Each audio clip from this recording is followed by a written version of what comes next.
Bonjour à toutes, bonjour à tous. Très heureux de vous accueillir pour cet atelier santé mentale au travail des agents territoriaux, l'urgence à agir. Un événement que nous vous proposons en partenariat avec la MNFCT, la Mutuelle nationale des fonctionnaires des collectivités territoriales. Nous sommes ensemble en direct jusqu'à 17h30 pour parler bien-être au travail, pour parler santé mentale. Nous donnerons la parole dans un instant à des décideurs territoriaux pour mettre en lumière des actions inspirantes, vous verrez. Nous poserons ensuite les enjeux avec des chercheurs, des acteurs de la santé au travail. Nous allons également vous présenter une étude réalisée par Moonwork. Un mot sur les règles du jeu, si je puis dire. Vous avez à la droite de vos tablettes, à la droite de vos ordinateurs, de vos smartphones, un onglet chat, un onglet questions. Allez-y, témoignez, posez vos questions. J'essaierai de les relayer tout au long de cette heure et demie que nous allons passer ensemble. Vous êtes extrêmement nombreuses et nombreux, plus de 700 inscrits. Donc si je ne parviens pas à relayer toutes vos questions, nous reviendrons vers vous de manière individuelle. Merci à mes invités d'être présents. Merci à notre partenaire, la MNFCT. Bonjour, Félix Gigliotti. Bonjour Sylvain. On va lancer cet atelier avec vous. Vous êtes directeur général de la Mutuelle nationale des fonctionnaires et des collectivités territoriales, la MNFCT. Alors, quels sont les enjeux? Pourquoi était-il important, essentiel même, de faire cet atelier ensemble aujourd'hui? Au niveau de la MNFCT, acteur reconnu au sein des collectivités territoriales, ça nous a paru une évidence, vu l'enjeu de la santé mentale, qu'une mutuelle comme la nôtre, qui officie depuis plusieurs dizaines d'années dans le monde de la prévention et de la promotion de la santé, d'accompagner les collectivités territoriales pour justement prendre en charge la santé mentale de leurs agents et la santé mentale au travail plus particulièrement. Santé mentale, de quoi parle-t-on? Je vais me permettre de reprendre la définition de l'OMS pour bien définir en fait les contours de ce sujet. L'OMS définit la santé mentale comme un état de bien-être qui permet à chacun de réaliser son potentiel, de faire face aux difficultés normales de la vie, de travailler avec succès et de manière productive et d'être en mesure d'apporter une contribution à la communauté. On voit dans ce cadre que la santé mentale, finalement, elle est déterminée par de nombreux facteurs socio-économiques, biologiques, environnementaux. Et dans le cadre de l'environnement, bien entendu, l'environnement du travail est un élément déterminant, comme les conditions de travail. Avec un contexte qui a évolué depuis le Covid, depuis la crise sanitaire. Exactement, on peut dire que ce sujet n'est pas nouveau, puisqu'on commence à en parler dans la fonction publique dans les années 2013, mais finalement, et c'est assez paradoxal, la pandémie du Covid a permis une meilleure prise en conscience de ce sujet, et notamment dans le cercle de la fonction publique. Alors on peut rappeler, et je le rappelle assez souvent, que c'est vrai que pendant cette crise très particulière, finalement, les agents de la fonction publique, quels qu'ils soient, et les agents de la fonction publique territoriale n'ont pas pu se mettre en protection comme vous et moi, et donc ont été impactés par rapport à ce sujet et cette pandémie. Et en fait, on sait aujourd'hui que ça a créé des troubles sur la santé mentale. Ce qu'a aussi eu comme effet, finalement, cette prise de conscience, c'est qu'aujourd'hui, on ne parle plus de ce sujet comme un sujet tabou. Je me souviens, il y a quelques années, on disait la santé mentale, un tabou français. Aujourd'hui, ce n'est plus le cas. C'est reconnu comme une vraie maladie et pas simplement des troubles du cerveau, mais une maladie du corps entier. Et donc, c'est une évolution qui est nécessaire pour avoir cette prise de conscience. À ce sujet-là, on est dans la fonction publique territoriale. On pourrait se dire, que font les pouvoirs publics? Ils s'en sont saisis également, on va dire, dans les années 2022. On peut citer le rapport de la députée Lecoq, Charlotte Lecoq, tout à fait, qui finalement a donné naissance à un plan finalement de santé au travail dans la fonction publique. Et on peut voir que dans un de ses objectifs, c'est l'objectif numéro 8, elle prend en compte justement la santé mentale. Et en fait, on dit mieux intégrer la préservation de la santé mentale des agents dans les politiques de santé au travail. Donc on voit qu'il y a une avancée finalement sur ce domaine. Ce que dit cette mesure, c'est qu'il va falloir qu'on agisse de manière, je dirais, globale sur l'ensemble du territoire, sur l'ensemble des métiers de la fonction publique. Ça va passer par une meilleure formation des intervenants dans le monde de la santé au travail, ça c'est une première chose. On a entendu également parler des formations secours, des premiers gestes hausse au niveau de la santé mentale. Et je dirais que c'est un point sur lequel je voudrais m'arrêter parce que on a pris conscience que ce n'est pas simplement pour les préventeurs, ce n'est pas simplement pour les encadrants, mais à la limite, je dirais que vous, moi, nous devrions tous avoir cette formation parce que c'est une formation qui va permettre finalement de prévenir, de détecter. Et on va bien voir dans le sujet que c'est important de pouvoir, je disais, détecter le sujet de la santé mentale au travail. On va le voir, des managers publics, des managers territoriaux qui sont justement demandeurs de clés d'accompagnement, de clés de compréhension. Peut-être pour terminer votre intervention, Félix Guigliotti, quelques chiffres ? Oui, je ne voudrais pas vous abreuver de chiffres. Clément va nous en donner quelques-uns, mais au moins en citer deux pour reprendre un peu l'importance du sujet. Le premier, c'est 23 milliards d'euros. C'est les sommes remboursées par la Caisse nationale d'assurance maladie suite à des troubles psychiques. Donc c'est un chiffre important. C'est en passe de devenir le premier budget de la sécurité sociale. On l'annonce comme tel l'an prochain. Le deuxième chiffre que je veux donner, qui lui est plus spécifique à la fonction publique territoriale, c'est que 40% des arrêts longs seraient en lien avec la santé mentale. Donc on voit bien que c'est un sujet qui est important. C'est une étude qui a été réalisée par un centre de gestion. On voit bien que augmentation des dépenses liées à cette pathologie, conséquences au niveau des arrêts et des arrêts longs. Donc je dirais que pour faire face à ce sujet, un peu pourquoi ce webinaire finalement, en fait, si on reprend le collectif Santé Mentale qui souhaite en faire une cause nationale pour 2025, à la MNFCT, ça nous est apparu naturel de déclencher, je dirais, cette démarche.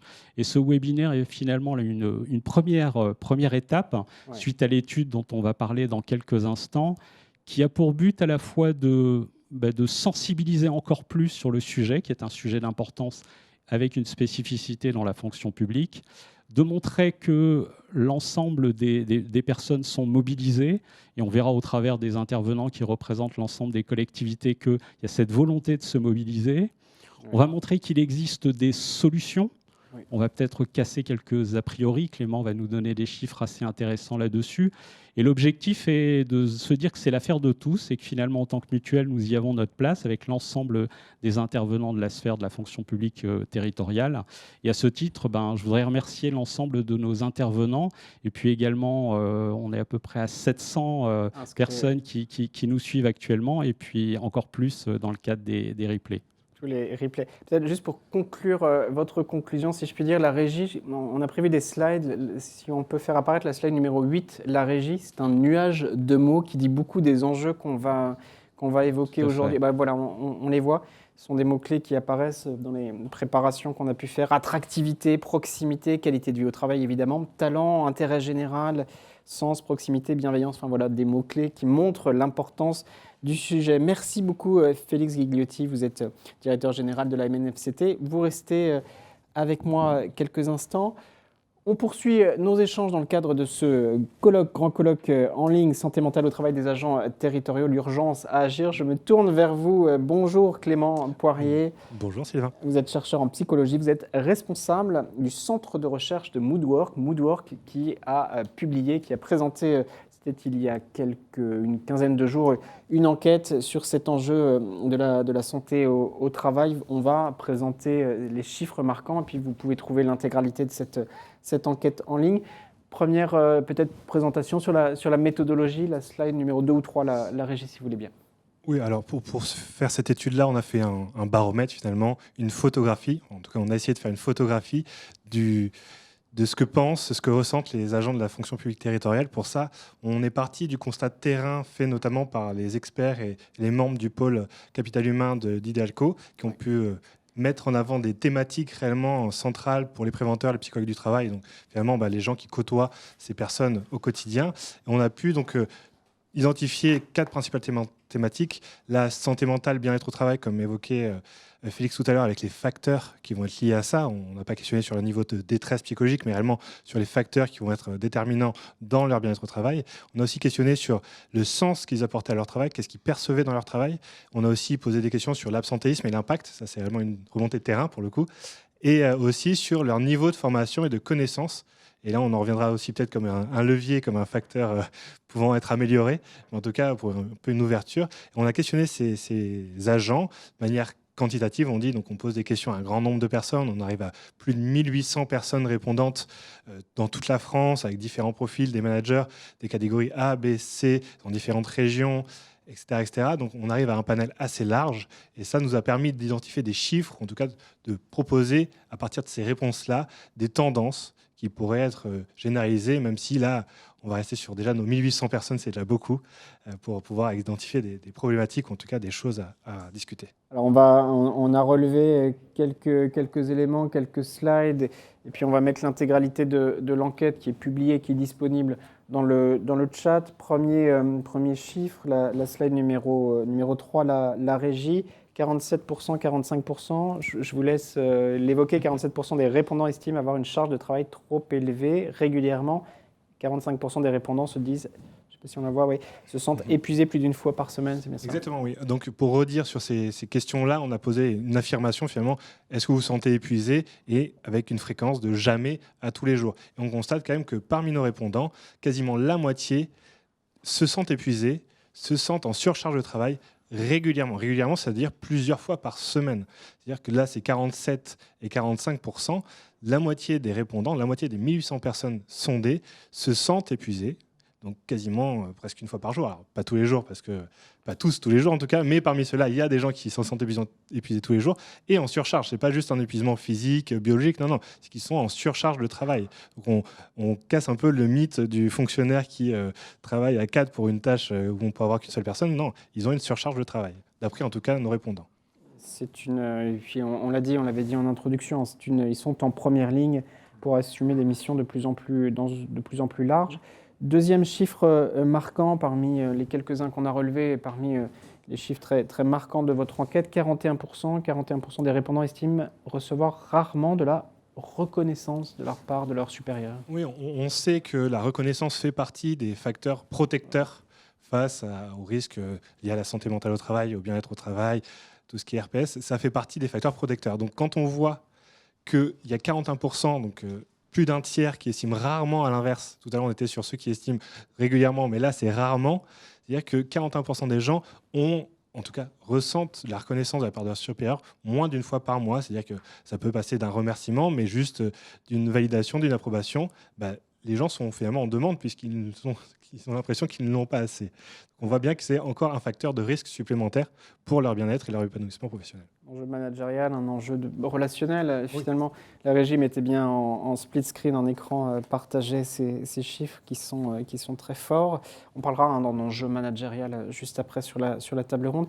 Nouveau chiffre, slide numéro 5, la régie, 82%, on le voit apparaître à l'écran. Je vous laisse le lire.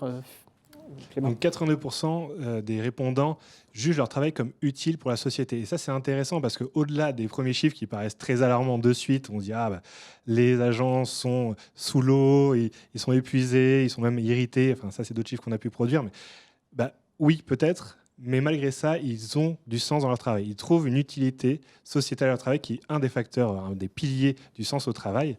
Et ça, c'est quand même quelque chose d'important. C'est-à-dire que 8 interrogés sur 10 perçoivent du sens dans leur travail. C'est-à-dire que tous les jours, ils sentent qu'ils agissent pour des usagers, pour une collectivité, pour la société en général. Donc, s'ils se sentent très utiles, il faut capitaliser sur cet engagement. Si en plus il y a la reconnaissance qui s'ajoute, ça peut être formidable. Pardon. Le slide suivante, la régie. Alors là, on a mis trois chiffres. Je vous laisse Clément Poirier les détailler. Ah oui, ce que j'évoquais tout à l'heure avec la dernière thématique qu'on a pu interroger, c'est cette idée de formation et connaissance. Parce qu'on sait bien que pour agir sur sa santé mentale, sur son bien-être, c'est important d'être informé, de connaître justement les facteurs de risque, les conditions les meilleures, les moins bonnes. Donc on a voulu, et ça c'est via notamment Idealco qui travaille sur ces sujets-là, vraiment sonder aussi ces participants, ces répondants, à qu'est-ce qu'eux connaissent de ces sujets. Parce que c'est pas tout d'être en épuisement, mais est-ce qu'on est informé de qu'est-ce qui nous épuise?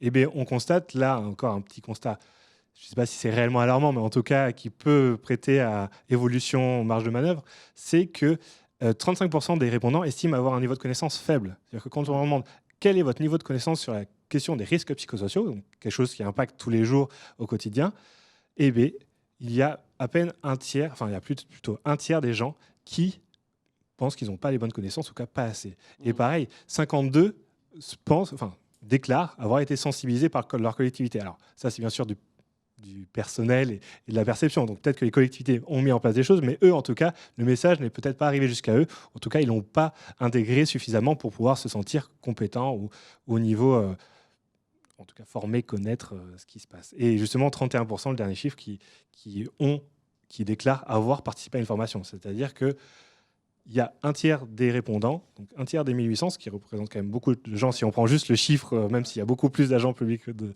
la fonction publique territoriale, mais déjà, rien que ça paraît assez grand, qui n'ont jamais fait qui ont seulement fait, donc 70% qui n'ont jamais fait de formation sur les RPS. D'accompagnement. Remettez-le plein pot, pardon, si je puis dire, c'est des termes techniques. La régie, ce 52% est marquant, hein, parce qu'on positive, on apporte des solutions dans ce webinaire. En voilà une sensibilisation à la question des RPS. C'est aussi un élément important pour faire avancer cet enjeu. Dernier chiffre, Clément Poirier, la slide numéro 7, la régie, si vous voulez bien, 36%. Je vous laisse, Clément Poirier. Alors ça, c'était un chiffre que moi, je trouve aussi intéressant et que c'est pour ça qu'on voulait vous présenter aussi. Ouais. C'est qu'on pense souvent le fonctionnaire, c'est des horaires de bureau et même partir avant l'horaire de fin et une fois chez soi, on n'y pense pas. C'est du lundi matin 9h au vendredi 16h30, mais en fait, c'est 15h. Et puis, c'est tout. Non, en fait, malgré tout, les répondants ont déclaré travailler chez eux. Pas tous, bien sûr, mais quand même 36% des répondants déclarent travailler en dehors de leurs horaires habituels. C'est-à-dire un tiers des personnes qui ont participé travaillent en dehors de leurs horaires habituels, donc soit le soir, matin, week-end, vacances. En tout cas, ça les touche. Et notamment, alors pour préciser justement, et que vous pourrez retrouver dans l'enquête plus complète, c'est surtout les managers, effectivement, les gens qui ont une responsabilité d'équipe et une catégorie plus élevée, mais il n'empêche que c'est quand même important de se dire que le travail, même pour un fonctionnaire, ne s'arrête pas à la porte de son bureau. Oui. Plus particulièrement depuis le Covid qui a brouillé les frontières entre vie pro et vie perso. Clément Poirier, on vient juste à l'instant de mettre l'enquête en ligne. Donc vous pouvez la retrouver. Julie Aplicot, que je salue, côté acteur public, vient de mettre l'enquête en ligne. Elle est en accès libre et elle est totalement consultable. C'était ce dernier chiffre, 36%, montrer l'engagement. Peut-être une question conclusive, Clément Poirier, si vous voulez bien. Beaucoup de décideurs territoriaux, de managers qui nous suivent sur la base de votre enquête, sachant que ce webinaire est résolument constructif. On apporte des solutions. Qu'est-ce que vous avez envie de leur dire ? Déjà, pour moi, deux choses. Si on reprend un peu les chiffres et que j'élabore par rapport à ces chiffres, bien sûr, je n'ai pas l'expertise de ce domaine-là, mais par rapport à nos chiffres, il y a déjà le chiffre de la formation et de la sensibilisation qui peut être... On peut progresser. C'est sûr qu'on peut proposer des choses, peut-être d'autres alternatives, d'autres modes d'essayer d'aller chercher les agents différemment, peut-être pas juste des formations, peut-être d'autres innovations possibles, imaginables, pour que les gens soient formés et informés, parce que ça, on sait très bien que dans un parcours de soins, peut-être qu'on en parlera après, mais justement, les gens qui vont mal, c'est bien qu'ils soient informés de ce qui peut se passer, ce qui peut être fait. Donc ça, c'est quelque chose d'important. Et aussi, moi, ce que j'aimerais dire, et le côté positif, c'est le côté les 80% qui trouvent leur travail utile à la société, et même au-delà de ça, ceux qui perçoivent du sens dans leur travail, c'est aussi 80% qui perçoivent globalement du sens dans leur travail. Et ça, c'est un levier important parce que ça va permettre de réaccrocher peut-être des salariés, des agents qui se sentent épuisés, et en réinsufflant du sens, en leur rappelant leur sens grâce à la reconnaissance, comme vous disiez tout à l'heure, qui permet de leur remettre, de leur redonner un peu d'insuffler du souffle de vie peut-être un peu grand, mais en tout cas de l'énergie, parce que ça, c'est un facteur d'énergie, de pouvoir trouver du sens et de rappeler ça, de tabler sur ça, notamment, je sais qu'on avait pu évoquer de crise de recrutement dans ces secteurs-là, et on a rappelé que c'est utile pour la société, ça permet aux usagers de bien vivre, de vivre correctement, que voilà. Donc ça, je pense que c'est des leviers importants de pouvoir rappeler le sens et la formation. Allez, on n'en retient qu'un parmi les nombreux. La slide numéro 5, la régie, on va conclure cette séquence là-dessus. 82% des répondants qui jugent leur travail comme utile pour la société. Merci beaucoup d'être venu présenter ces chiffres. Clément Poirier, vous êtes chercheur en psychologie. Vous êtes responsable du centre de recherche de Moodwork qui a réalisé cette enquête très, très impactante. Merci Félix Gigliotti, directeur général de la MNFCT. Vous viendrez conclure avec nous les travaux. On va démarrer dans 2-3 minutes le premier regard croisé table ronde en donnant la parole à des décideurs territoriaux, Fabienne Scholl, Léonore McKilly et Florence Baco-Embrasse pour le Conseil régional d'Île-de-France, Ville de Paris et le syndicat national des directeurs généraux des collectivités territoriales. Mais juste avant, regardez cette capsule vidéo qui dure 2-3 minutes. Marilène Mourleva, responsable du pôle capital humain d'Idéalco. On lui a posé la question des accompagnements, des formations possibles. On l'écoute. On se retrouve en direct juste après.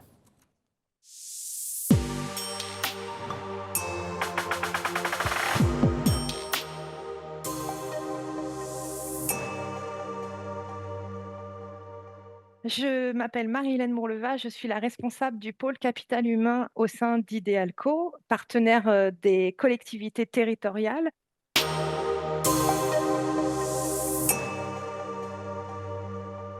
Je vous remercie beaucoup pour cette question. Pour moi, il y a 2 axes qui me semblent extrêmement importants. Le premier axe étant d'éduquer, de sensibiliser, et le deuxième étant de proposer des services dédiés aux salariés ou aux agents dans les organisations publiques. Je m'explique, il me semble important que la collectivité, dans son rôle de collectivité employeur, prenne vraiment cette question des enjeux de la santé mentale comme un vrai projet d'organisation et voire même d'administration dans sa collectivité. Il y a un véritable enjeu à sensibiliser et à éduquer, peut-être en commençant par ces managers de proximité, mais pas que. Je pense que ça peut être une question qui peut intéresser tous les agents de la fonction publique territoriale et il me semble que la santé mentale, c'est aussi l'affaire de tous. Et bien entendu, dans le deuxième axe, c'est de proposer des services dédiés avec, si c'est possible, des accompagnements, une psychologue du travail, se tourner plus régulièrement et communiquer là-dessus vers son centre de gestion. Pourquoi pas aussi accompagner ses coachs internes à se former aux problématiques de santé mentale. Voilà, donc pour moi, il y a vraiment ces 2 grands axes-là et bien entendu, à mes yeux, c'est important de le dire, il me semble que si c'était accompagné d'une vraie politique publique, ça aiderait, tous les DG, tous les DGS et tout, le top level management des collectivités territoriales.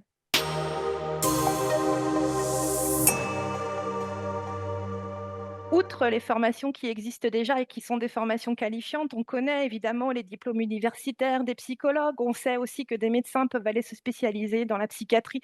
Bien entendu, tout ça, ça existe. Moi, ce que je vois émerger, c'est des formations un peu nouvelles, des formations de facilitateurs. Je pense notamment à une formation que j'ai découverte, j'ai découvert ça récemment. Il existe aujourd'hui un diplôme universitaire en formateur de gestion des crises en organisation qui intègre de la prévention des risques psychosociaux. J'ai trouvé ça super intéressant. Voilà, peut-être qu'il y a aussi dans les accompagnements et les formations aux thérapies cognitivo-comportementales des modules autour de la santé mentale. Et puis moi, je pense qu'il y a certaines écoles et certains instituts de coaching qui développent de plus en plus des modules dans ce sens. Je pense aussi qu'il y a des formations autour de la gamification avec des axes extrêmement ludiques qui peuvent être super intéressants pour les agents qui désirent se former dans les collectivités territoriales. Je pense notamment à la fresque de la santé mentale, où on peut devenir animateur de cette fresque, comme on peut aujourd'hui être un référent animateur de la fresque du climat. Je trouve que ça propose des choses pour l'avenir qui me paraissent essentielles et intéressantes à regarder. Et puis, bien entendu, il existe pléthore de MOOC, d'ateliers participatifs, de webinaires interactifs. On en propose, nous, évidemment, sur le pôle capital humain d'Idéalco, notamment avec une communauté dédiée santé et sécurité au travail, et puis aussi la communauté management. Mais en fait, elles sont très nombreuses et elles sont très diversifiées, ces offres de formation. Et à mes yeux, elles sont accessibles à différents niveaux d'engagement et de spécialisation ou de spécificité que recherchent les agents. Il faut fouiller, il y en a plein, c'est un joli marché.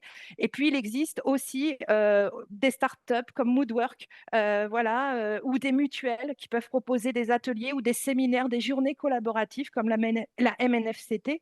Et ben, faut aller regarder aussi de ce côté-là parce qu'il y a des choses très intéressantes qu'on peut faire aussi par soi-même en tant qu'agent en s'impliquant personnellement.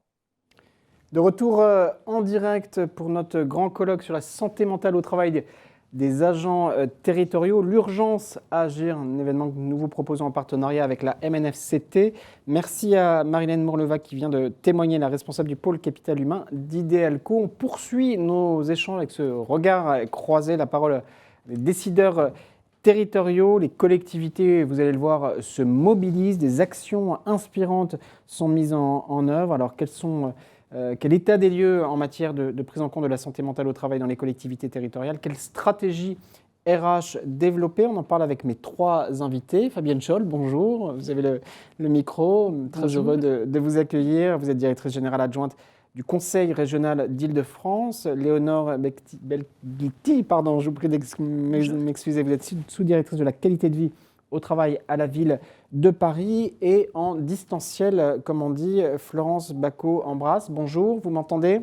Bonjour. Vous êtes Bien, parfait. Merci d'être avec nous. Vous êtes vice-présidente du syndicat national des directeurs généraux des collectivités territoriales. Merci beaucoup à toutes les 3 de venir témoigner sur cet enjeu extrêmement important. Peut-être démarrons avec vous, Fabienne Scholl.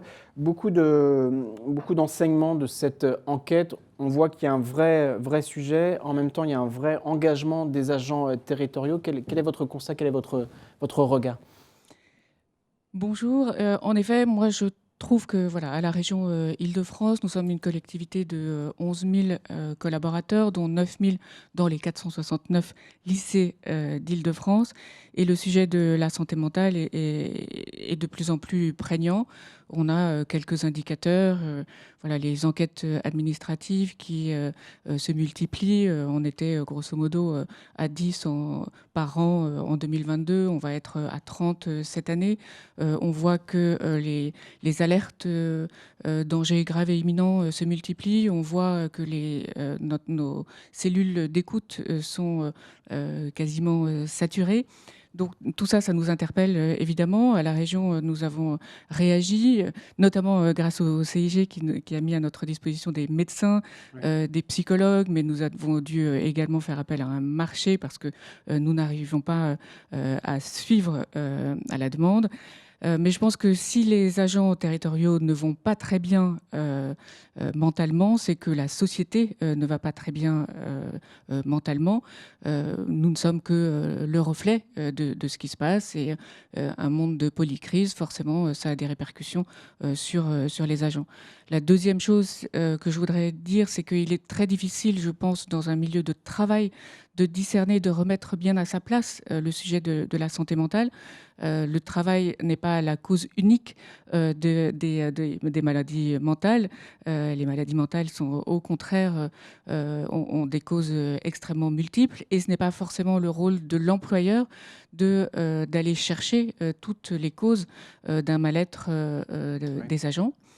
Ça, c'est une autre chose. Ce que je voulais aussi ajouter, c'est que c'est pas parce qu'on travaille beaucoup qu'on est malade.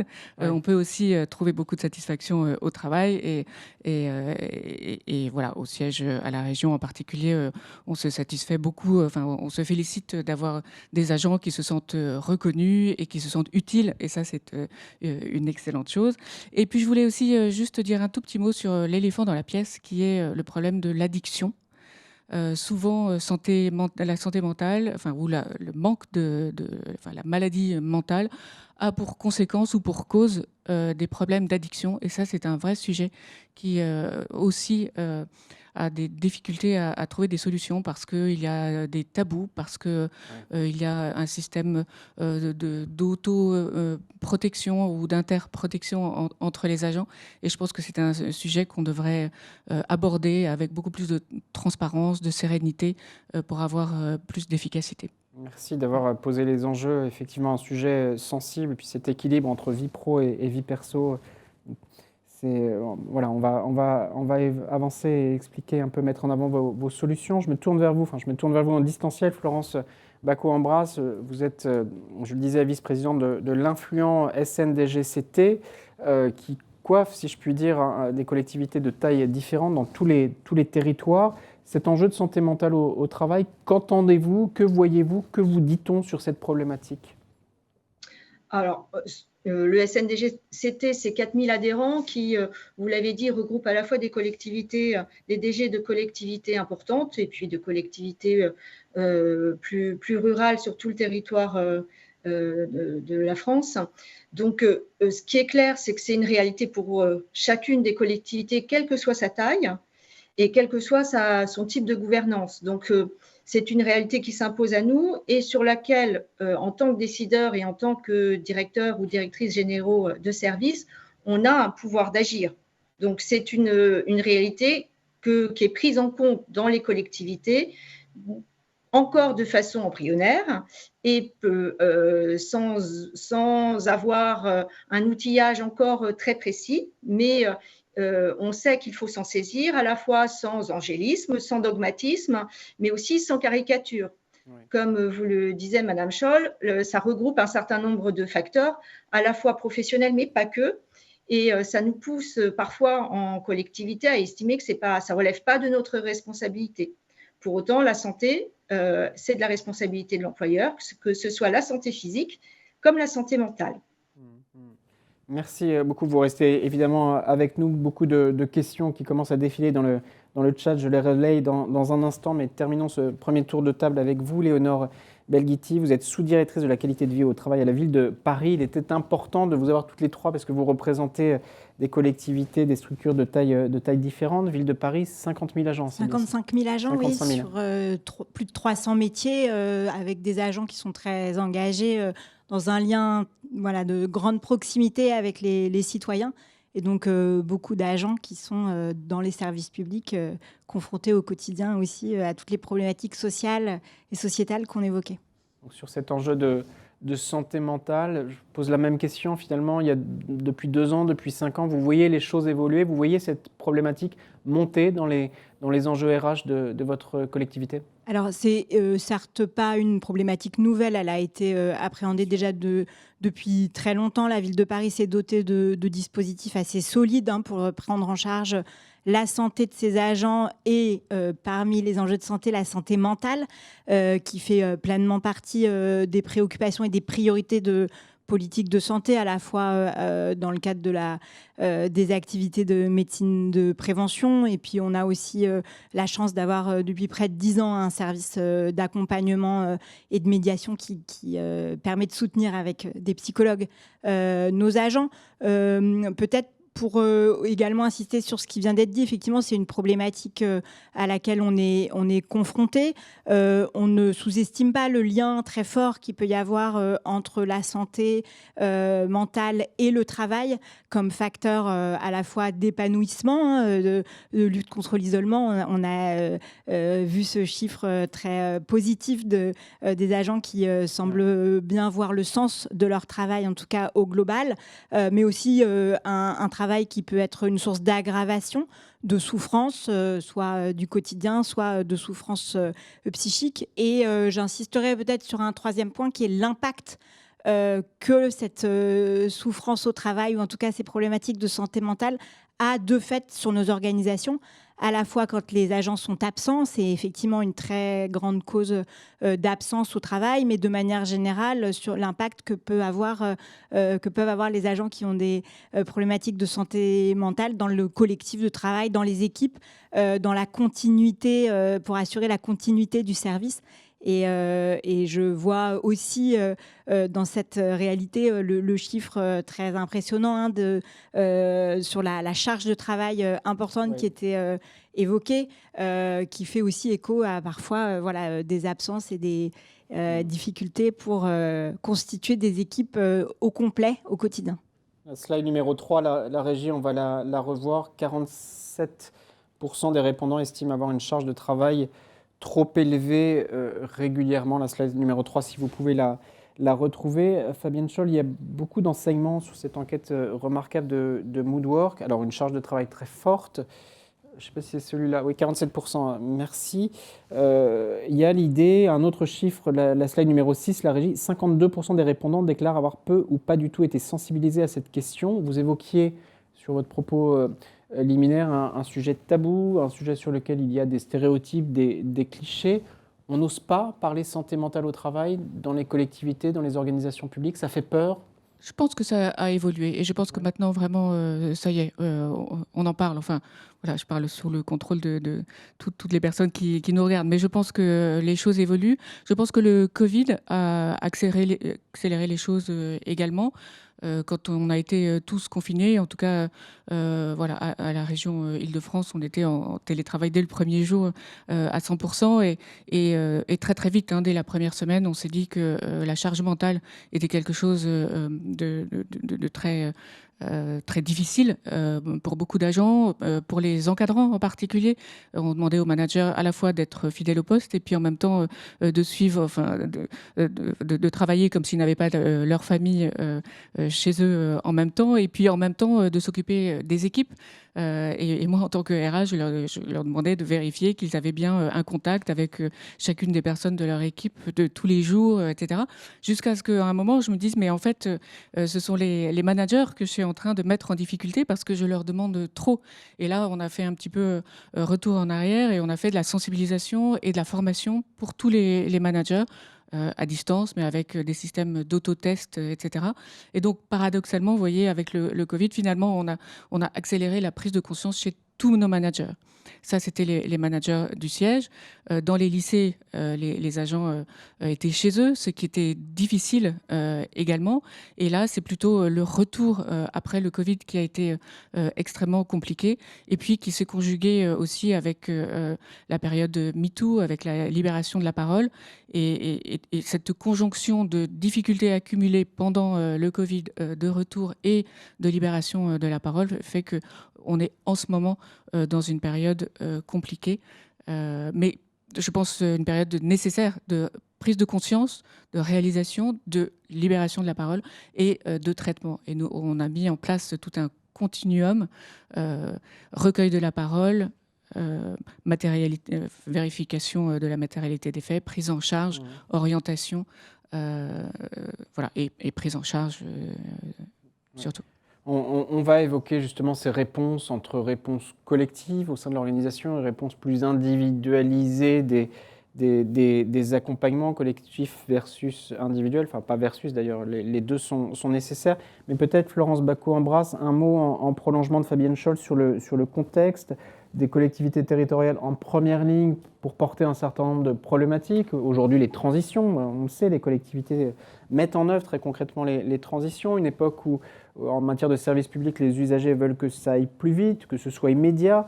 Le fait que depuis le Covid, vie pro, vie perso peut-être se chevauchent. La question du télétravail, des outils de travail à distance aussi brouille ces repères. C'est tout cela à la fois qu'il faut appréhender dans une stratégie RH.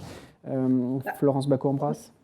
On sait très bien en collectivité, on connaît à la fois une intensification du travail, une accélération et un certain nombre d'exigences à la fois de la part des usagers, de la part des employeurs, des élus, qui font qu'on se retrouve parfois dans un étau qu'il est difficile d'assouplir. Et ça, c'est vraiment le rôle à la fois des directions générales et des managers, d'instaurer un climat plus serein et plus stable pour permettre à tous de trouver des repères professionnels qui permettent un engagement. Les enjeux pour prendre en compte la santé mentale, c'est à la fois un enjeu financier, l'absentéisme coûte cher, mais c'est aussi un enjeu de fonctionnement, d'organisation et d'engagement au travail qui nous permet de rendre une qualité de service public adéquate, adaptée aux besoins des usagers. Donc, c'est une nécessité absolue de prendre en compte et d'éviter, comme c'était dit, la spirale infernale de l'absentéisme et de la surcharge de travail qui va reposer sur les collègues qui restent et qui vont se retrouver eux aussi en difficulté mentale pour prendre en charge le travail supplémentaire. D'où tout un dispositif à mettre en œuvre en collectivité pour accompagner les managers dans leur posture et dans l'instauration d'une écoute et d'un climat serein. On posait les enjeux des collectivités en première ligne pour porter les questions de transition, les questions sociétales, aussi un enjeu budgétaire, tout cela dans un contexte budgétaire de plus en plus contraint. Léonore Belghiti, sur les accompagnements, on l'évoquait avec Fabienne Scholz, le collectif, accompagner les agents de manière collective avec des dispositifs qui s'adressent à toutes et tous, et puis une personnalisation aussi de l'accompagnement, repérer les signaux faibles. C'est comme cela que vous intervenez, collectif, individuel ?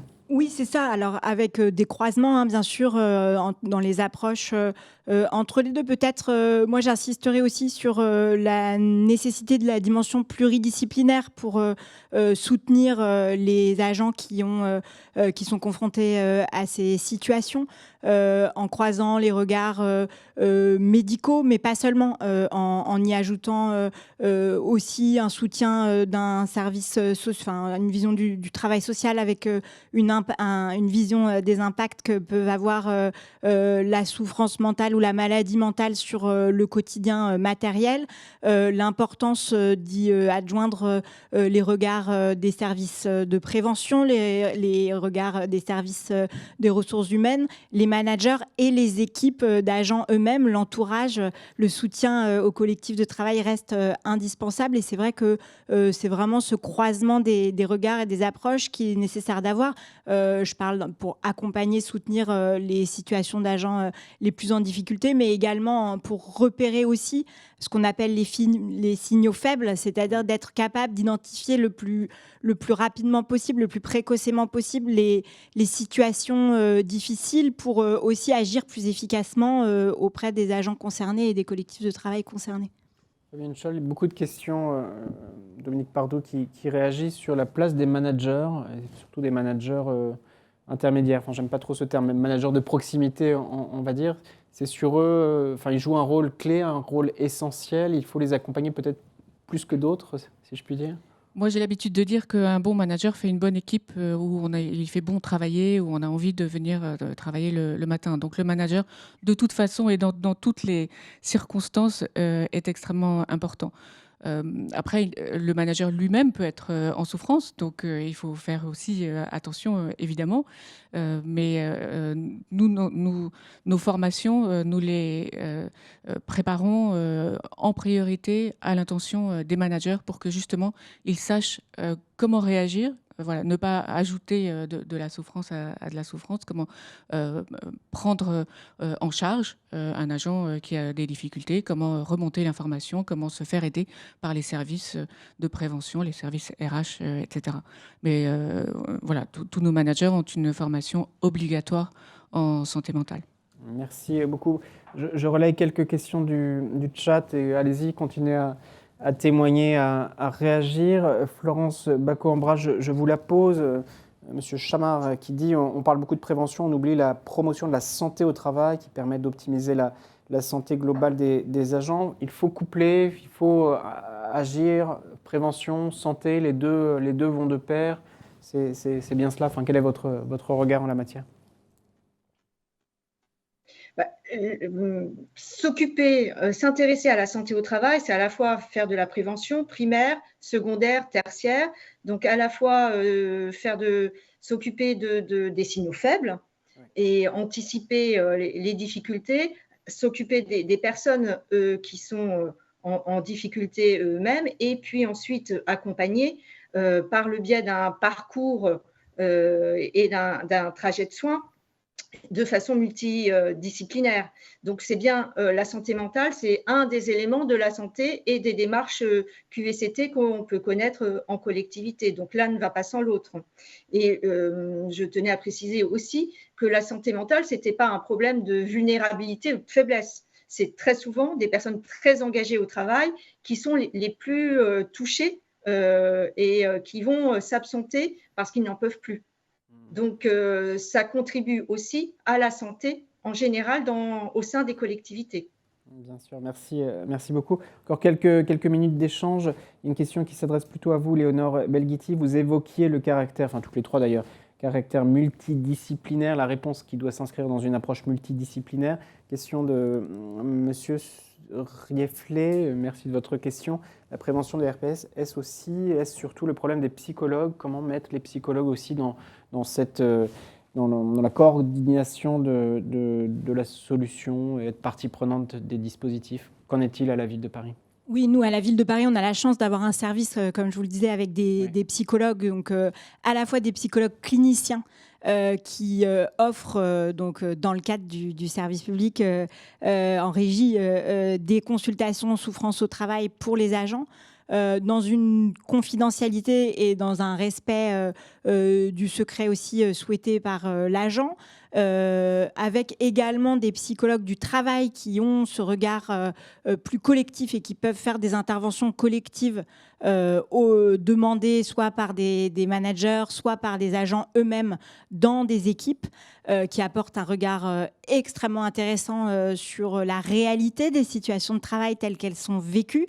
Et qui peut faire évoluer effectivement de manière très intéressante les dynamiques à l'œuvre et parfois vraiment résoudre des situations. Et puis évidemment les psychologues, comme je l'évoquais tout à l'heure, sont un des maillons essentiels aux côtés évidemment des médecins et de tous les autres personnels engagés au service des agents, aux côtés des agents pour travailler sur les situations et également peut-être pour rebondir sur ce qui vient d'être dit, peut-être aussi pour mieux orienter aussi vers les agents qui ont besoin vers les services et les compétences nécessaires à l'extérieur de la collectivité. Et c'est vrai qu'on a aussi à Paris la chance d'avoir un tissu de soins et de santé très riche. Et on considère aussi que c'est le rôle de nos professionnels que d'être capable d'orienter efficacement les agents vers un certain nombre de services, soit spécialisés, soit d'urgence. Je pense notamment au numéro au 3114, qui est le numéro d'écoute qui a été créé il y a quelques mois, enfin un peu après la crise Covid, en tout cas sur la prévention du suicide, et qu'on considère comme un partenaire, parce qu'on a aussi bien conscience qu'on ne peut pas tout traiter avec nos professionnels et nos compétences au sein de la collectivité quand on a des agents qui sont traversés par des graves crises comme celle de conduite ou de pensée suicidaire. Merci beaucoup. Encore quelques minutes d'échange avant qu'on bascule sur le deuxième regard croisé. Question plutôt pour vous, Florence Bacot-Ambras. Alors, c'était important de vous avoir toutes les trois. La ville de Paris, 55 000 agents, d'autres collectivités qui ont beaucoup moins d'agents et qui peuvent avoir aussi moins de moyens pour appréhender ces enjeux, moins de compétences aussi. Qu'en est-il des collectivités plus petites en termes de population, en termes d'agents? Comment aussi peuvent-elles, c'est un manager territorial qui nous pose la question, comment s'appuyer sur des dispositifs dans les territoires pour appréhender cette problématique? Qu'entendez-vous là encore en la matière? Alors, déjà, il faut une impulsion, évidemment, ou de l'élu ou de la direction générale et des professionnels des ressources humaines. C'est un collectif qu'il faut créer pour prendre en compte la santé et notamment la santé mentale. Mais pour les plus petites des collectivités avec des moyens plus limités, les centres de gestion sont là pour ça. Madame Scholl vous l'a dit, le centre de gestion de la Grande Couronne travaille avec la région sur les médecins, les psychologues, peut-être les assistantes sociales, mais les centres de gestion ont les moyens en ressources humaines pour permettre aux plus petites collectivités avec moins de moyens de construire des dispositifs qui seraient adéquats et qui permettent la prise en compte de la santé au travail et de la santé mentale.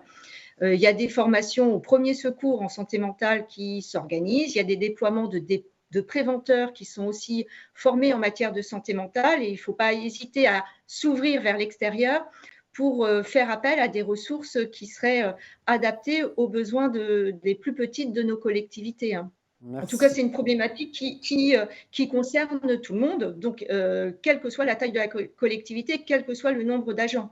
Merci beaucoup. On donnera la parole juste là dans quelques minutes au directeur du pôle santé du centre de gestion du Rhône, qui représente l'Association nationale des directeurs adjoints des centres de gestion. Avant de conclure toutes les trois, peut-être une dernière question, Fabienne Scholl, une question du chat sur la manière de détecter des signaux faibles. Comment un manager comment il doit se positionner, sachant que certaines attitudes, comportements relèvent aussi de la sphère privée. Comment ne pas être, c'est la question, trop intrusif quand on voit qu'un agent ne va pas bien?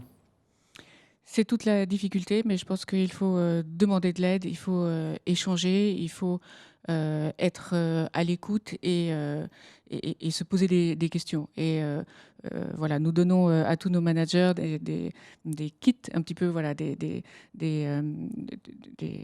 des autotests, voilà, des questions à se poser soi-même. Est-ce que votre agent réagit de telle et telle manière? Est-ce que il évite vos questions? Est-ce que il vous a pas dit bonjour pendant 3 jours? Est-ce que ceci enfin, vous voyez, toute une liste de questions. Là, j'ai inventé, hein, mais qui permettent aussi au manager de se dire ah, il y a peut-être un sujet. Et s'il y a un sujet, alors je vais aller chercher des conseils à l'extérieur. Mais pour finir, je pense que la santé mentale doit aussi être un sujet de société. Et comme les politiques publiques nous disent qu'il faut bouger fréquemment dans la journée pour avoir une bonne santé physique, je pense qu'il faudrait aussi que chacun fasse des exercices pour vérifier qu'il est en bonne santé mentale. Et c'est ça finalement l'objectif. La santé mentale, c'est aussi important que la santé physique. Et chacun devrait en prendre soin, à la fois pour soi-même et évidemment pour l'entourage. C'est ça vers quoi on devrait tendre tous collectivement. On voit bien sur les exercices de santé physique, d'activité physique, pas forcément que sportive d'ailleurs, quels exercices faire, mais des exercices de santé mentale. Eh bien, je crois que si, ça existe. On Ouais. peut demander Non, mais aux psychologues inspirant, de l'aide, mais voilà, se poser des questions, faire du yoga, faire un peu d'introspection, etc. C'est voilà, des réflexes à acquérir pour vérifier que voilà, on respire et qu'on a encore des ressources pour absorber des difficultés qui peuvent nous arriver. Oui, se poser les questions, la place du management, mais aussi la place de l'agent. Peut-être un mot final de toutes les trois. Le programme est très riche. On va basculer sur l'autre table ronde. Le message sur lequel vous voulez insister, Léonore Belghiti. Oui, non, peut-être juste pour effectivement insister sur ce dernier point en faisant peut-être avant tout circuler la parole et en parler davantage et voilà, comme on le fait cet après-midi, c'est-à-dire que vraiment mettre le sujet de la santé mentale au cœur de la question du travail, ça me semble déjà être une première manière de déstigmatiser, de déspécialiser, de démédicaliser le sujet de la santé mentale et donc effectivement en faire vraiment un enjeu qui concerne toutes et tous. Merci beaucoup. Le message sur lequel vous voulez insister en conclusion, Madame la vice-présidente du syndicat national des directeurs généraux des collectivités territoriales, on a posé beaucoup de constats, beaucoup de solutions. Quel message pour celles et ceux qui nous regardent en conclusion? Peut-être dire que c'est à la fois une question managériale importante, de posture, de management par le care aussi, qui impose aussi de nouvelles compétences, une nouvelle façon de concevoir notre métier de manager et qui est vraiment à réfléchir au sein de nos collectivités. Et puis d'insister aussi sur le fait que c'est de la responsabilité de nos organisations de se poser et d'instaurer un climat de travail serein et stable pour permettre à chacun d'être engagé dans les métiers que nos collègues occupent. Merci beaucoup. Je mets en avant de mon côté la slide numéro 4, la régie, si vous voulez bien. Vous avez évoqué toutes les trois aussi l'importance du management. 41% des répondants qui estiment recevoir rarement de la reconnaissance de la part de leur supérieur. C'est très important. À vous le mot de la fin, Fabienne Scholl. Beaucoup de messages, beaucoup de conseils, une problématique qui monte et c'est tant mieux.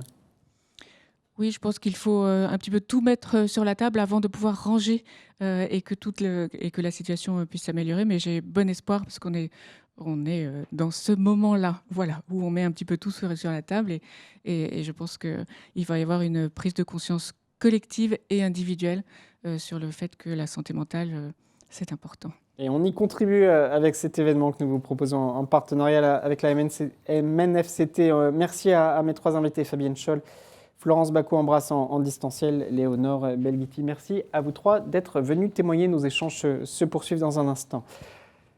Place maintenant, alors je vous en prie, on va la régie faire apparaître une slide avec les intervenants de la séquence suivante. Comment agir, comment guérir, comment prévenir. Voilà la slide et j'invite William Joss à me rejoindre. Madame Dallet, tiens, William Joss.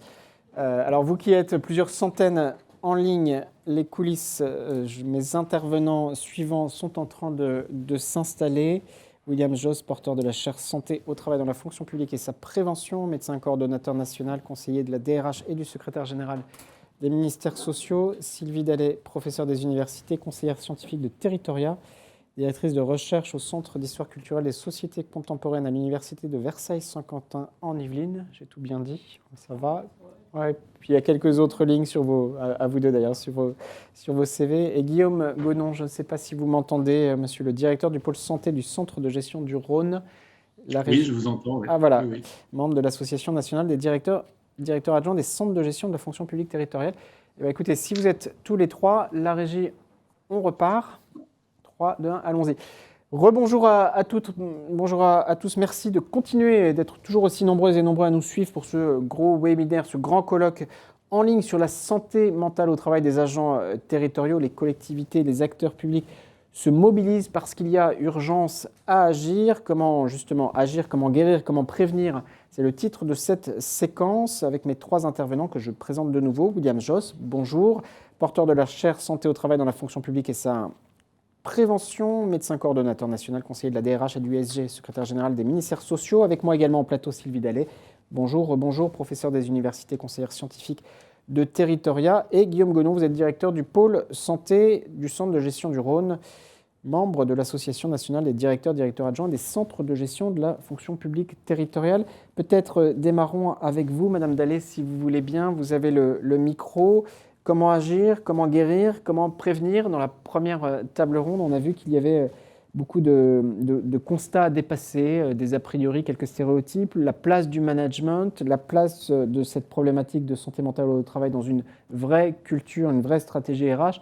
Beaucoup de problématiques sur lesquelles il faut certainement accélérer. Oui, oui. Et puis répondre sur ces 3 questions, c'est totalement impossible. Mais voilà. C'est pour ça qu'on fera d'autres événements. Moi, je voulais un peu revenir sur ce que j'ai entendu. La question que je me posais, c'est est-ce que la santé mentale est différente selon s'il s'agit d'une femme, d'un homme, à des âges différents. Ça, je pense que c'est important. Ce qu'on a entendu également, c'est que la santé mentale il y avait un gap entre la reconnaissance d'une utilité du travail de l'agent et le fait que c'était peut-être pas assez valorisé. Donc là, je pense que c'est là-dessus qu'il est important de jouer, c'est-à-dire de travailler avec bienveillance et écoute. L'écoute, c'est pas facile hein, parce que de toute façon, par définition, l'autre est différent et donc l'écoute est toujours parfois un petit peu biaisée par le poste qu'on occupe. Hein. Mais j'ai retenu aussi que... Alors, il y a un mot que j'ai pas entendu, mais en réalité, tout le monde en parle, c'est l'éthique. En fait, c'est cette responsabilité éthique d'une équipe. C'est l'éthique d'une équipe, quelque part. Hein. Ça sonne bien. Ça sonne bien. Et j'ai entendu aussi que, et ça je l'avais entendu il y a très longtemps par rapport à Pierre Schaeffer qui était à l'ORTF et qui était responsable d'équipe audiovisuelle et qui disait on parle toujours des exercices physiques ou sportifs mais on ne parle jamais des exercices mentaux et spirituels. Et là, il y a un équilibre à trouver là-dessus. C'est-à-dire que même si on n'a pas des solutions pratiques immédiates tout de suite, il y a un questionnement à avoir. Je pense que c'est ça. Si on commence à avoir un questionnement et si on commence à se poser des bonnes questions, enfin, les bonnes questions, on ne sait jamais si elles sont bonnes, mais enfin, des questions qui ne soient pas uniquement de l'ordre du physique, de la fatigue et des choses qu'on peut voir. Et par ailleurs, on en avait parlé quand on avait commencé la discussion. Ce que j'ai entendu aussi, et donc qui était évidemment très partagé, c'est qu'il y a un problème de l'intimité de l'agent. Hein. Oui. Il est absolument inadmissible de rentrer dans une vie privée. Or, par définition, comme ce qui a été dit, le Covid a bouleversé les repères. Donc, le vécu des situations de travail, je voudrais aussi dire qu'une collectivité territoriale, ça ne commence pas à 9h le matin, ça peut commencer à 6h le matin. Donc, j'ai vu dans les municipalités qui fonctionnent bien par rapport à leurs agents, c'est qu'il y a toujours des formations pour expliquer ce qui se passe dans la journée, dans le même endroit. En fait, l'endroit est partagé et il ne faut absolument pas séquencer ce qui est fait. Au contraire, il faut peut-être faire une progression dans le temps et dans l'espace, quelque part, du travail collectif. D'accord. On a parlé aussi, si j'ai bien entendu, des talents et de la mobilité. Oui. Alors bien sûr, il y a des petites communes où la mobilité n'est pas possible, mais cette mobilité qui n'est pas possible, elle est équilibrée aussi parce que le travail est très très diversifié. Donc, regarder la mobilité, et c'est le talent qui fait aussi la mobilité. C'est-à-dire qu'en fait, j'avais travaillé avec une réflexion sur le handicap mental et psychique il y a un certain nombre d'années en responsabilité européenne, et on parlait beaucoup, non pas d'innovation, mais de créativité. Or, il me semble que dans les collectivités territoriales, on a beaucoup trop insisté sur l'aspect innovation, qui est souvent un peu trop dirigé. Il faut un résultat, on pense que l'innovation va là-dedans, etc. Et que cette innovation, elle est de l'ordre de la technique ou de l'adéquation à la technique. Or là, maintenant, toutes les créativités et les talents qui peuvent s'épanouir, c'est aussi des choses dont on n'a pas idée, quoi. C'est s'accomplir dans l'incertain, comme on en parlait tout à l'heure. Merci d'avoir posé les enjeux qui sont résolument multiples. On essaiera d'aborder des solutions dans un deuxième temps.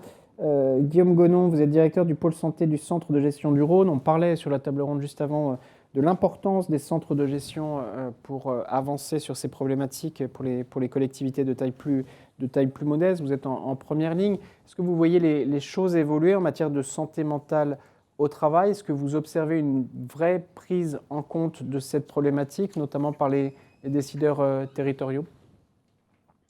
Effectivement, les centres de gestion sont en première ligne dans la mesure où ils assument, pour les petites et les grandes collectivités d'ailleurs aussi, des missions de médecine du travail, des missions d'inspection également à travers leurs missions, leurs inspecteurs du travail, enfin l'équivalent des inspecteurs du travail, la gestion des instances médicales.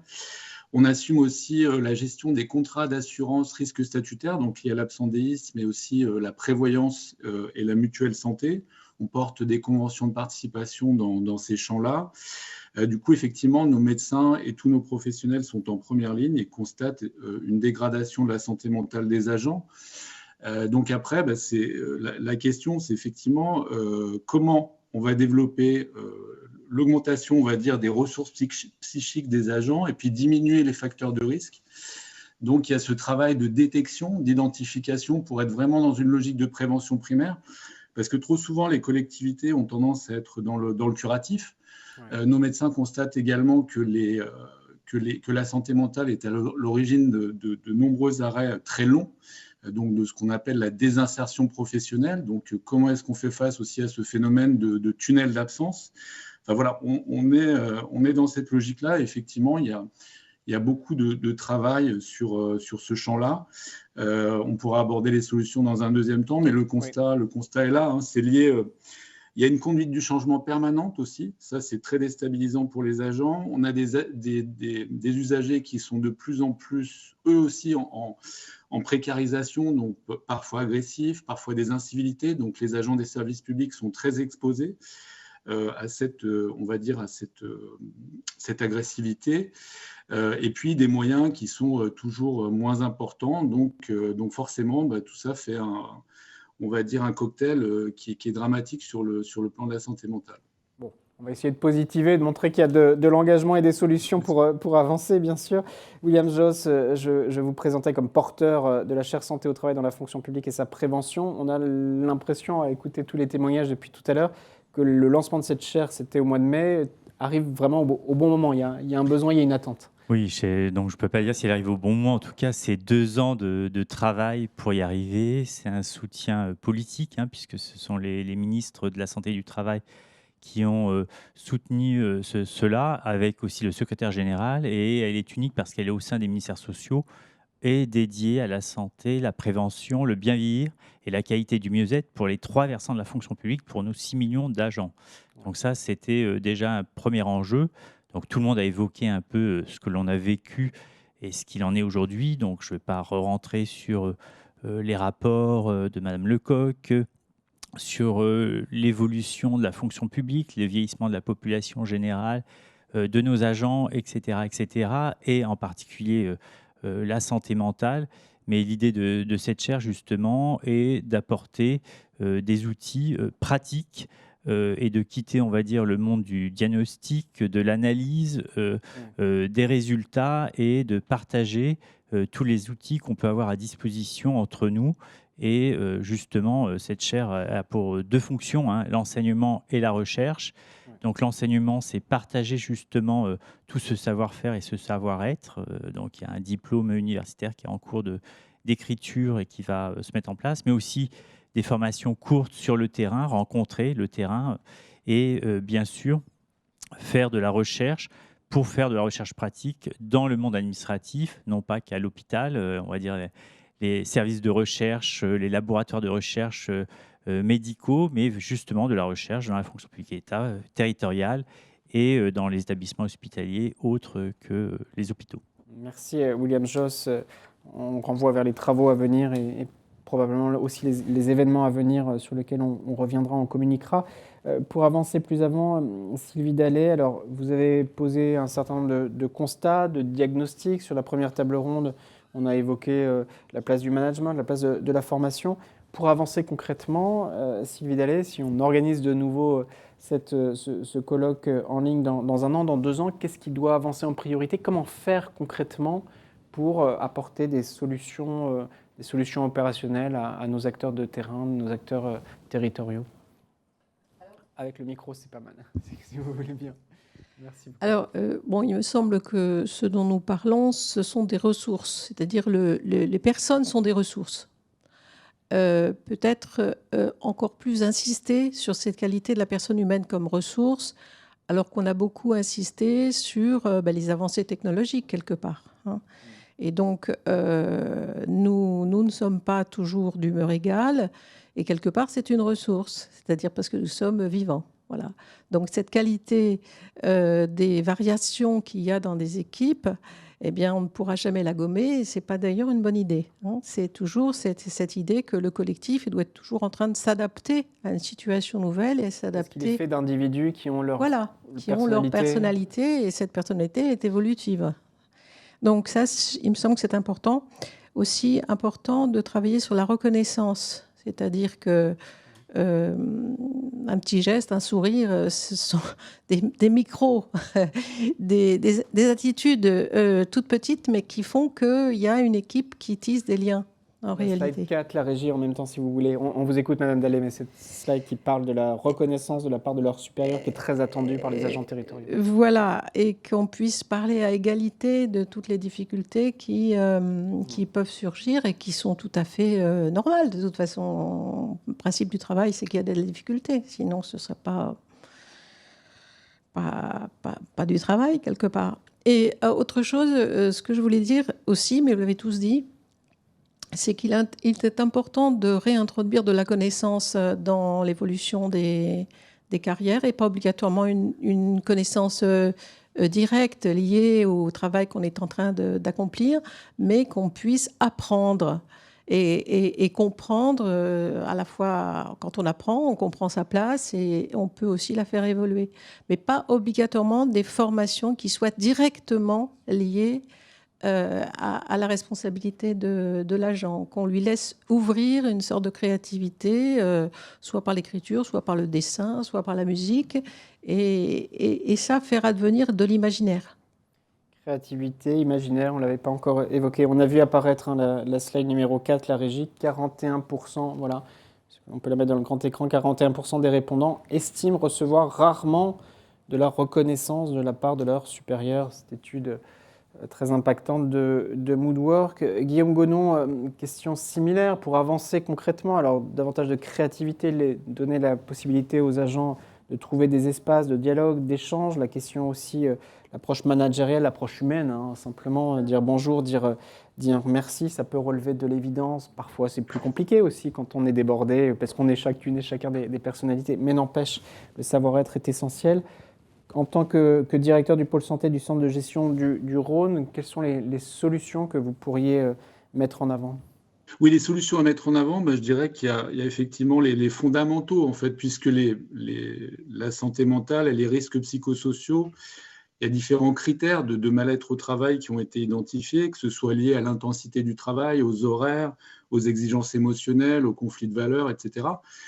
Donc, il y a peut-être des outils de prévention primaire à mettre en place, et c'est ce que, enfin, nous, on essaie de faire, notamment avec nos partenaires dans le cadre des contrats d'assurance. C'est des baromètres sociaux réguliers, des enquêtes QVT, des diagnostics RPS qui peuvent vraiment cibler du coup les problématiques qui sont à l'origine, on va dire, des problèmes de santé mentale. Et après, mettre en place les fondamentaux, hein, je dirais, à la fois sur le travail, la clarté dans la définition des tâches, l'adéquation entre les moyens et les objectifs, voilà, se fonder sur le travail réel. Ouais. Et puis après, avoir une politique managériale, là je rejoins tout le monde, hein, qui va être basée sur la cohérence, sur la valorisation, sur le soutien, sur l'écoute bienveillante. Voilà, on est sur du bon sens, mais effectivement des choses qui sont parfois difficiles à mettre en œuvre avec le changement permanent et les objectifs de performance qui peuvent être fixés par la collectivité. C'est parfois complexe. Mais en tout cas, c'est une situation complexe, donc il n'y a pas de solution simple. Mais en tout cas, s'engager dans une logique de prévention primaire, ça c'est très important, avec ces outils de détection, d'identification des causes profondes éventuellement des RPS, des risques psychosociaux ou du mal-être, et puis essayer de mettre en place un écosystème à travers les fondamentaux liés au travail, et puis après toutes les actions de qualité de vie, au travail, que ce soit la pratique sportive, comme ça a été dit, que ce soit la cohésion à travers les comités d'œuvre sociale, l'action sociale aussi qui peut favoriser la cohésion des équipes. Enfin, voilà, il y a plein d'initiatives, et là ça peut être intéressant, par exemple dans le cadre d'une chaire effectivement consacrée à ce sujet, de les recenser. Il y avait une étude récente faite par la Fabrique Spinoza qui s'appelait « Pour une fonction publique heureuse », et qui justement recensait toute une série d'initiatives locales qui vont dans ce sens-là, en fait, qui passent par la pratique managériale, qui passent par l'aménagement des espaces aussi. Enfin, on rejoint la créativité ça peut être très large, en fait, ce qui va pouvoir favoriser le bien-être au travail. Donc, c'est à chaque collectivité de s'en emparer, et puis après, de s'appuyer sur des experts qui peuvent être les centres de gestion, qui peuvent être des cabinets extérieurs, et puis après aussi avoir dans les services ressources humaines, du travail de fond sur ces sujets-là. Merci beaucoup Guillaume Gonon. Vous restez évidemment avec nous, on poursuit une petite dizaine de minutes encore cet échange. Williams Josse, Guillaume Gonon évoquait cette étude pour une fonction publique heureuse, c'était la Fabrique Spinoza, qui s'attachait à les regarder, des initiatives très éclairantes, très inspirantes dans des collectivités, dans des organisations publiques. À partir de là, on voyait étudier leur caractère inspirant, déclinable. Ça fait partie de vos travaux que d'aller regarder un peu des initiatives qui parfois sont méconnues, mais qui peuvent inspirer une gestion RH plus large ?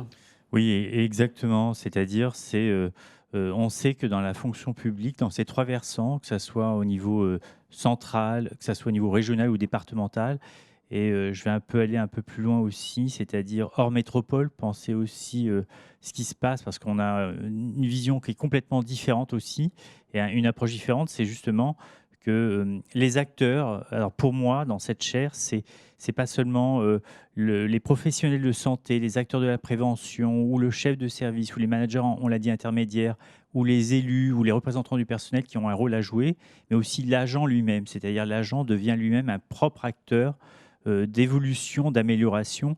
Alors j'ai eu la chance aussi de faire une petite parenthèse, mais un parcours dans le privé.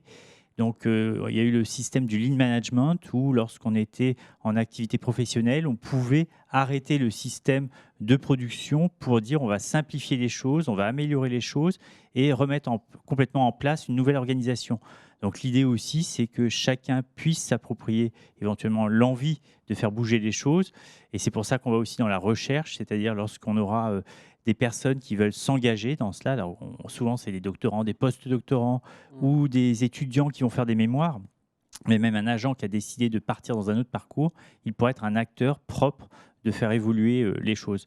Et je rajouterai aussi dedans, et m'en voulez pas, 2027, c'est vraiment tout le système de santé connectée, e-santé, nouvelle santé, évolution des normes. je travaille beaucoup avec un avocat qui est spécialisé sur ce sujet-là et on bénéficie de l'évolution des normes avec Normit.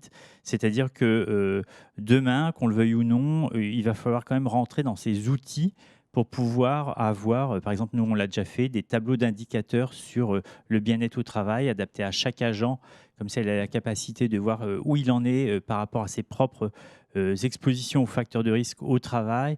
On a développé des systèmes de management d'excellence aussi dédiés à la santé et sécurité au travail, mais aussi spécifiquement à la gestion de ma santé mentale, ma santé psychique et du bien-être, qui permet d'avoir des parcours de progression, d'amélioration continue sur 3 ans grâce à des actions de prévention menées par l'agent ou par n'importe qui. Donc c'est un vrai investissement de chacun dans son futur.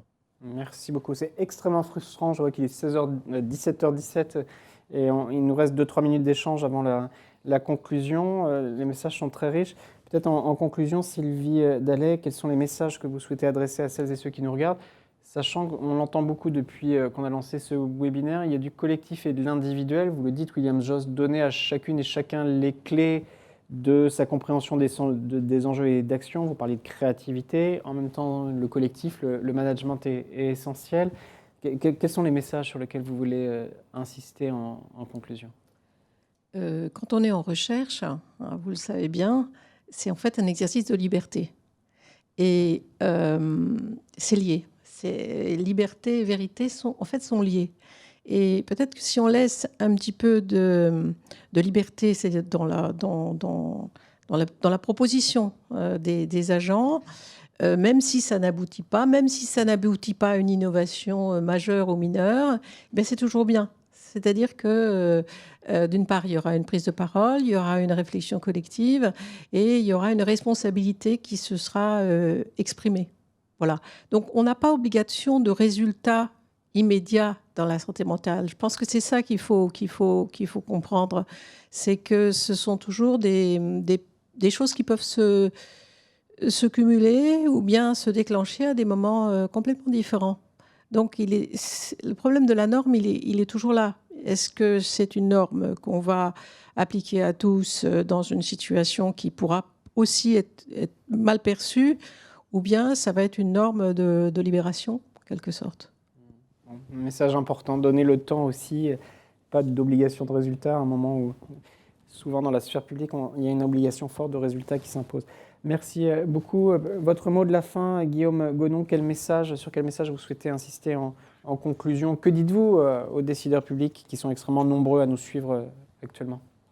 Moi, je dirais agir à tous les niveaux de la prévention, c'est-à-dire effectivement en curatif quand on est face à des situations de crise, de tension dans les équipes. Ça peut être par le biais de la médiation, ça peut être aussi des situations de crise comme on l'évoquait, la désinsertion professionnelle, les arrêts longs, mettre en place des comités arrêts longs, des coordonnateurs du retour à l'emploi. Il y a plein d'initiatives de ce type-là qui peuvent être engagées. Et puis après, agir en prévention secondaire et primaire avec des outils de détection. Donc, c'était très intéressant ce que disait la personne avant moi sur des autotests, par exemple. Nous, on a une solution qui va être développée avec notre partenaire Reliance CNP dans le nouveau contrat et la société qui s'appelle Olicare, qui justement propose aux collectivités de mettre à disposition de leurs agents des autotests diagnostiques qui vont déboucher sur des parcours de prévention ou sur des parcours de prise en charge par une équipe pluridisciplinaire pour éviter la bascule vers le burn-out, par exemple. Et puis après, c'est toutes les actions, je dirais, de fond, c'est-à-dire sur le travail. Donc là, les aspects que les agents puissent assumer leurs tâches, en fait, l'adéquation entre les moyens et les objectifs, comme on l'a dit, le discours, les espaces d'échange sur le travail réel. Ça, c'est très important aussi parce qu'au-delà de mettre en place du yoga, du sport, etc., je pense que ce qui pénalise le plus les agents et ce qu'on voit, nous, c'est vraiment l'intensité du travail qui s'est développée. C'est ça qui est important. Donc, il faut aller sur les fondamentaux et puis après, mettre en place des actions connexes qui vont être des actions de QVT, des choses de cohésion, on va dire des facteurs protecteurs favorisants, mais travailler sur le fond d'abord. Cartographier et puis agir. Merci beaucoup Guillaume Gonon. À vous le mot de la fin, cher William Joss. Votre chaire a un vaste champ de recherche, visiblement. Oui, alors j'aimerais d'abord, moi je me suis spécialisé sur la psychodynamique du travail, hein, donc ça me parle beaucoup, hein, le bien-être ou inversement le mal-être au travail. Je rappellerai juste que quelqu'un qui se sent bien au travail, c'est j'ai des missions stimulantes, j'ai une organisation qui me soutient et bienveillante lorsque je suis en difficulté, ce qui est souvent le cas lorsqu'on avance dans des projets. Tout n'est pas inné, il faut avoir les compétences. Donc, on va chercher vers son manager les compétences nécessaires. Et puis, ça peut être le soutien aussi de mon bien-être mental, hein, ou psychique. Et puis, la dernière chose, on l'a toujours dit, c'est la valorisation, la reconnaissance de l'individu. Ça, c'est les 3 fondamentaux. Pour moi, en fait, c'est assez simple, hein, c'est un équilibre, ça va très vite avec moi dans ma tête. C'est-à-dire que s'il y a un déséquilibre de cette balance, c'est qu'il y a un problème. Et là, j'avancerai plus en disant, si je ne me sens pas bien quelque part, ça va peut-être être un peu dur ce que je vais dire, mais il ne faut pas hésiter à bouger, rechercher une mobilité, à aller parler un peu de ces difficultés, de voir, c'est le 3e axe aujourd'hui de la loi santé-travail, c'est aussi la prévention de la désinsertion professionnelle, c'est je construis ma carrière, je construis ma cross-map, je vais rencontrer des personnes pour évoluer et ne pas laisser sa santé se dégrader au fur et à mesure et rencontrer tous les acteurs qu'on a pu éventuellement signaler ici. Et puis la dernière chose aussi, je travaille sur une santé prédictive et préventive aujourd'hui aussi, hein, qui existe depuis 20 ans. Donc c'est une médecine anti-âge et une médecine morphologique dont les cours sont délivrés à la faculté de Paris-Cité.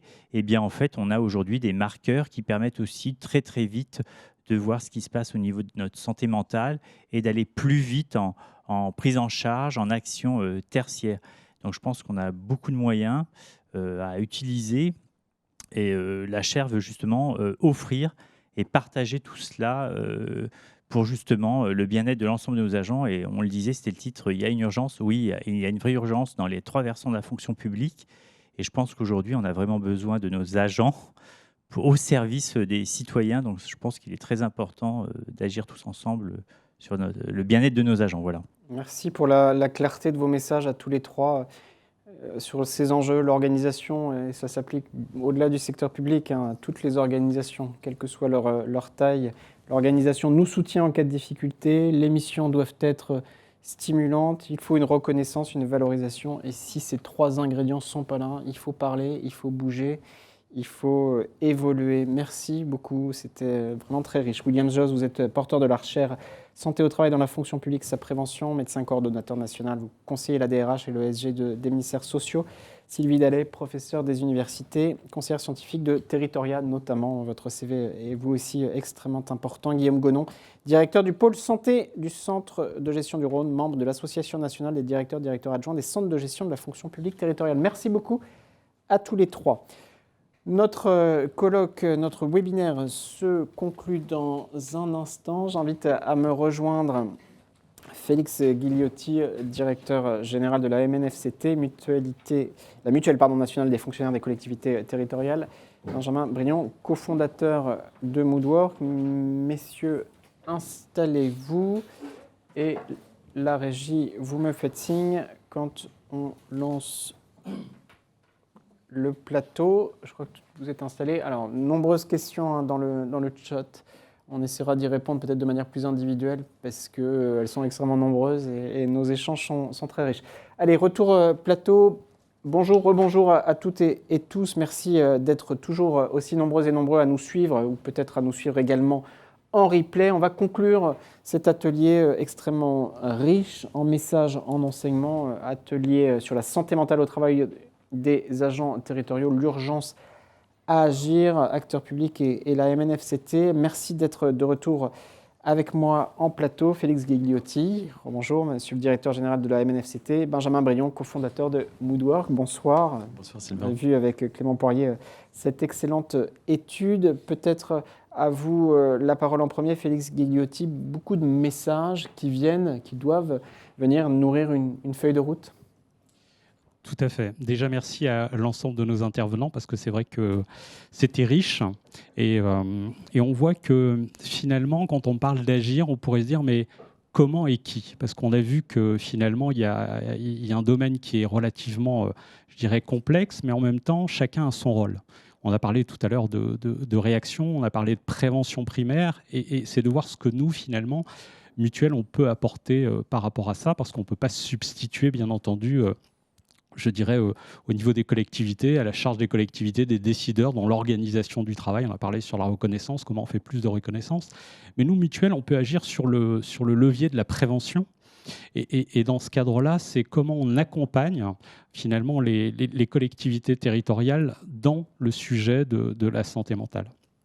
Alors, peut-être dire que d'abord, dans la démarche, c'est vrai que c'est quelque chose chez nous qui est important. On a parlé de proximité, on a parlé de personnalisation. Et c'est vrai qu'on a cette démarche finalement d'être d'abord à l'écoute, parce que finalement, quand on vient avec une solution, il faut aussi qu'elle puisse s'inscrire dans leur projet global finalement de qualité de vie. On a vu tout à l'heure qu'il existe énormément de dispositifs. Il faut qu'on puisse s'intégrer. Je pense que l'élément le plus important finalement, c'est la prévention. Comment on peut détecter et comment on peut, je dirais, accompagner. Et aussi, on a vu aussi, même si c'est plus un sujet tabou, que finalement, parfois, ça touche des éléments un peu de la vie privée, et c'est comment on les aborde, certainement pas en plénière, parce que voilà, ce ne serait pas la bonne solution, et on va voir que des solutions existent. C'est pourquoi nous, on a décidé de nouer un partenariat que j'appelle engagé avec la société Moodwork, qui nous a permis finalement de créer un outil, voire une solution. Moodwork, au niveau de la santé mentale, Moodwork, fonction publique territoriale. Et Benjamin Brion, qui est cofondateur de cette société, va nous en parler plus en détail. Mais le sujet pour nous, c'était finalement de pouvoir accompagner les collectivités. De quelle manière ? Déjà, c'est d'accompagner en dégageant du temps humain aussi, d'apporter une solution.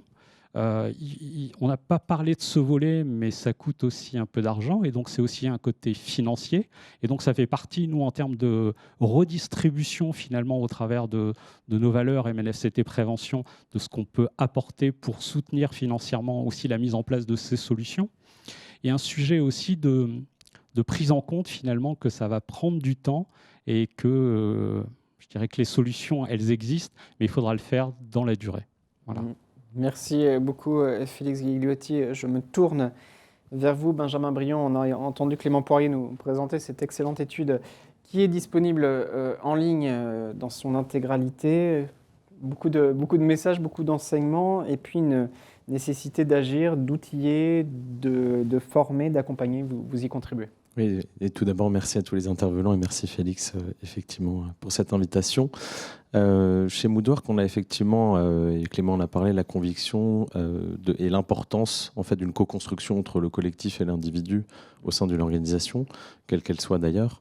On a parlé effectivement de la responsabilité aussi de l'employeur et Williams l'a évoqué tout à l'heure, du rôle aussi de l'individu. En toute confidentialité, comme l'évoquait Félix, c'est aussi un sujet très important aujourd'hui.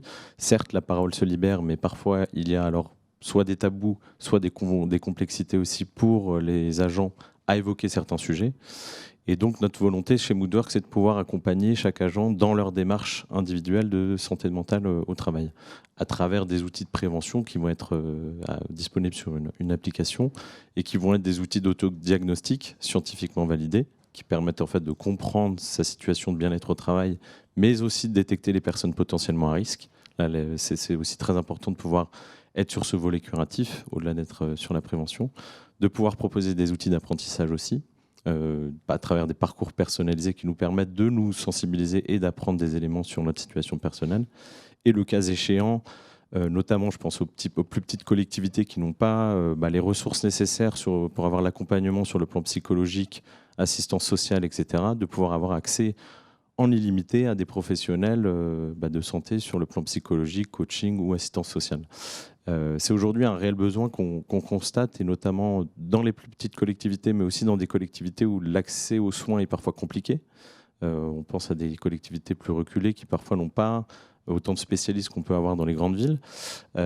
Et l'objectif aussi de toute cette démarche, c'est de pouvoir aussi engager ensuite les responsables des ressources humaines internes à la collectivité et de leur remonter aussi des informations pour qu'eux aussi puissent agir au niveau collectif. On est vraiment dans cette balance entre l'individu et le collectif. Et c'est ce soir, je salue aussi la démarche de tous les intervenants qui ont été faites, de pouvoir proposer aussi des actions, peu importe les niveaux, et au niveau collectif et individuel.